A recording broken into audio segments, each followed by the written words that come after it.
Chapter 1. Marcia met Howard Collins at church.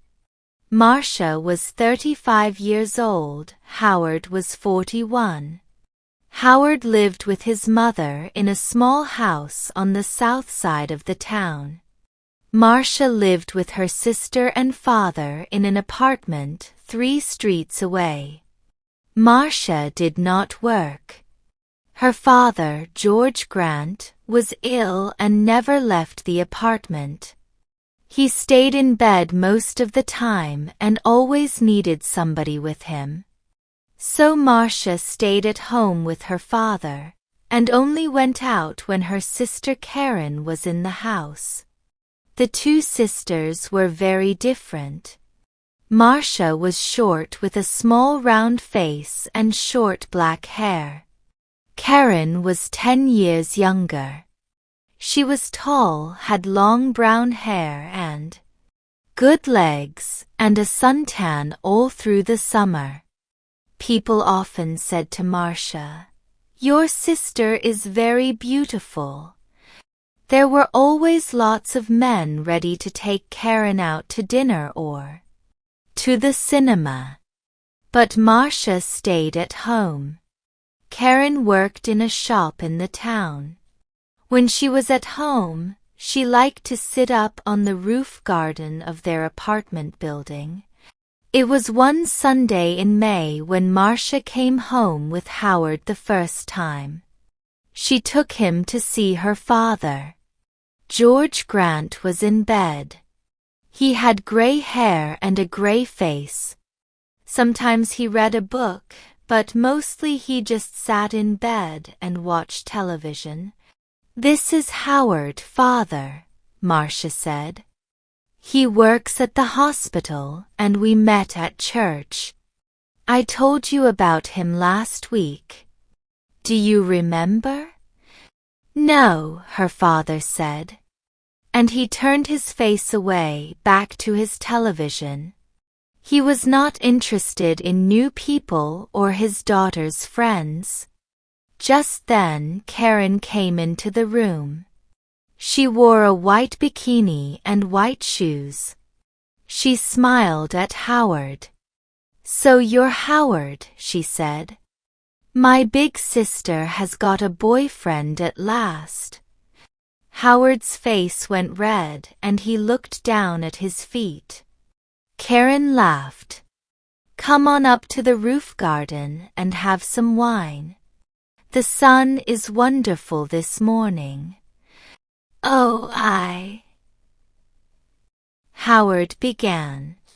Marcia looked angrily at her sister. But then she said, "Yes, I must get father a drink." "See you in a minute, Howard. Go up to the roof and talk to Karen." The sun was hot on the roof and Howard took off his coat. He looked around. There were 3 chairs, a sun umbrella, a sunbed, and a table with 3 glasses, and a bottle of wine on it. There were tiles on the floor. And next to the little wall around the edge of the roof there were some flowers in boxes. "This was the garden, very nice," said Howard. Karen smiled at him. Howard looked around. "Very nice," he said. "We don't see any good-looking men up here," she said. "Sit down and have a drink." Howard's face went red again. He gave a shy little laugh. "Oh, thank you," he said. He tried not to look at Karen's long suntanned legs, but it was not easy. "I come up here all the time when it's sunny," Karen said. She began to put suntan oil on her arms and legs. Howard watched. Then Marcia arrived, and the 3 of them sat in the sun and drank wine. Marcia looked at Howard with love in her eyes. She did not look at Karen. Karen watched them. Her eyes went from her sister to Howard and back again to her sister. She smiled. It was not a nice smile. Chapter 2. Every Sunday morning after that, Marcia brought Howard home for a glass of wine after church. Howard stopped his car in the street outside the apartment building and Marcia said, "Sound the horn, Howard. Tell Karen we're here, then she can get the wine ready." So Howard gave 3 little toots on his car horn. On sunny days, Karen always came to the wall at the edge of the roof and looked over to wave at them. Then she went to get the wine. She always wore her bikini or a very short skirt. Marcia never wore short skirts or a bikini. On sunny days, Karen always came to the wall at the edge of the roof and looked over to wave at them. "My legs are too fat for bikinis," she told Howard.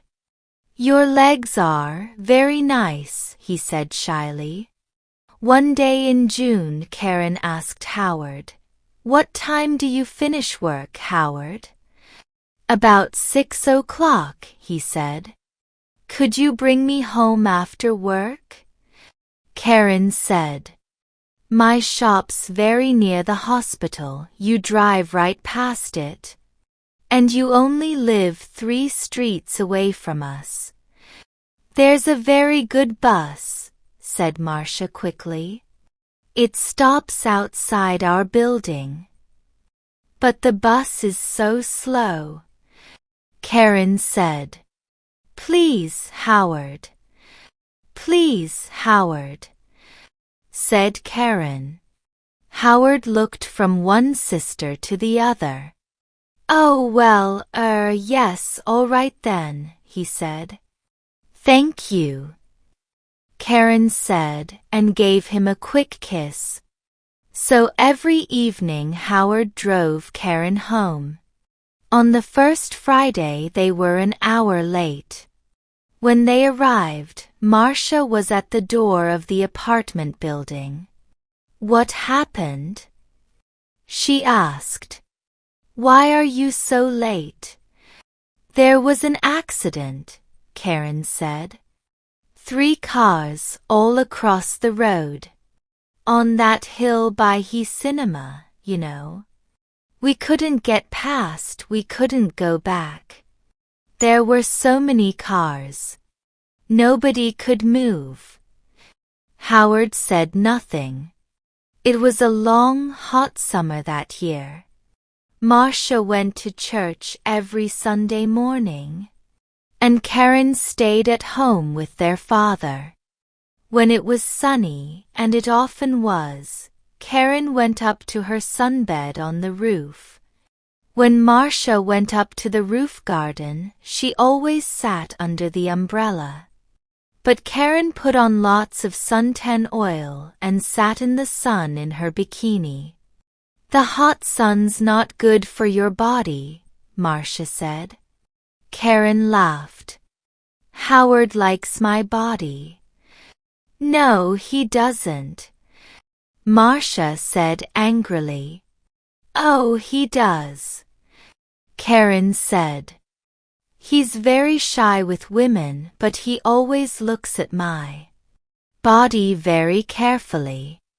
He does it all the time. Perhaps he wants me to take off." "Stop it, Karen," Marcia said. "Don't say those things." Karen laughed. "What's the matter, big sister? Are you afraid I'm going to take him from you?" Marcia did not answer.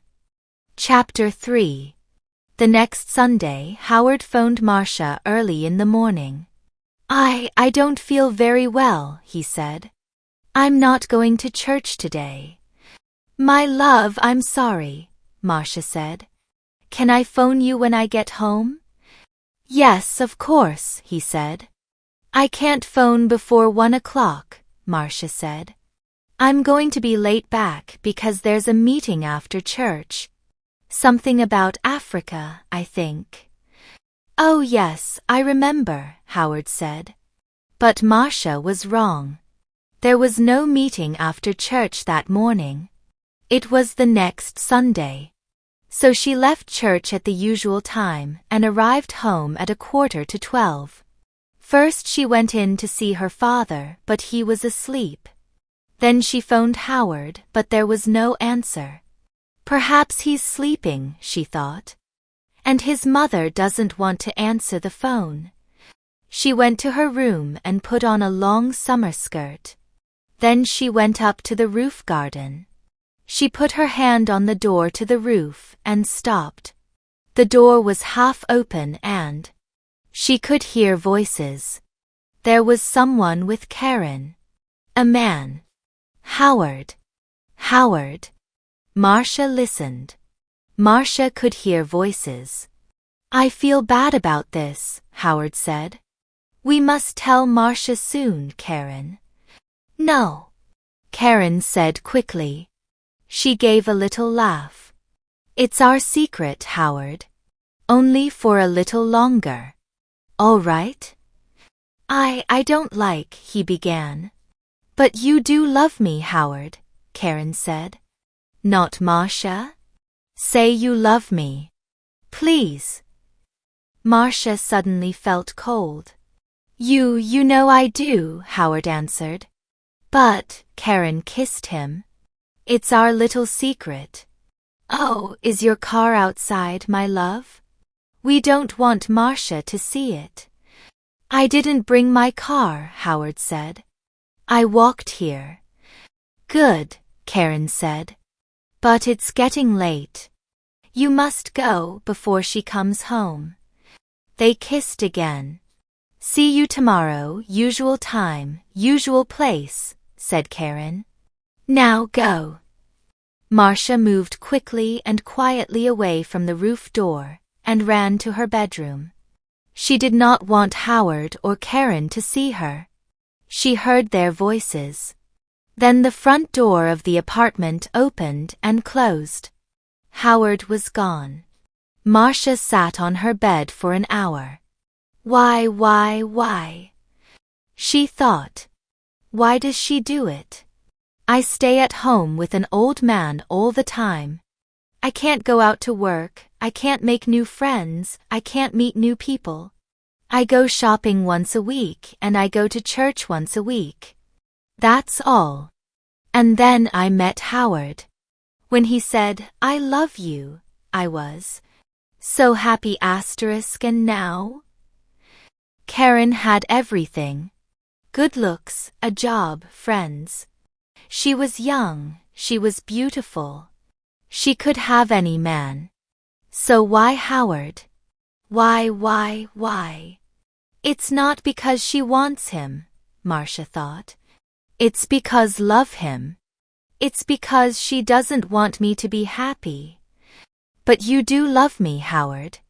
Not Marcia? You know I do. Was it true? Did Howard love Karen and not her? No. He saw only the beautiful, suntanned body. He didn't know her. She's not going to have him, Marcia thought. Chapter 4. Every evening that week, Howard drove Karen home after work. And every evening they got later and later. The next Sunday, Marcia didn't go to church. I've got a bad head, she told Karen. I just phoned Howard and told him. And he's coming here after church as usual. I'm going back to sleep for an hour or two. And she went into her bedroom and shut the door. Later in the morning, when Karen was with their father, Marcia went up to the roof garden. Karen's bottle of suntan oil was on the table and Marcia smiled. Oh, is your head better? Karen asked. Yes, thanks, Marcia said.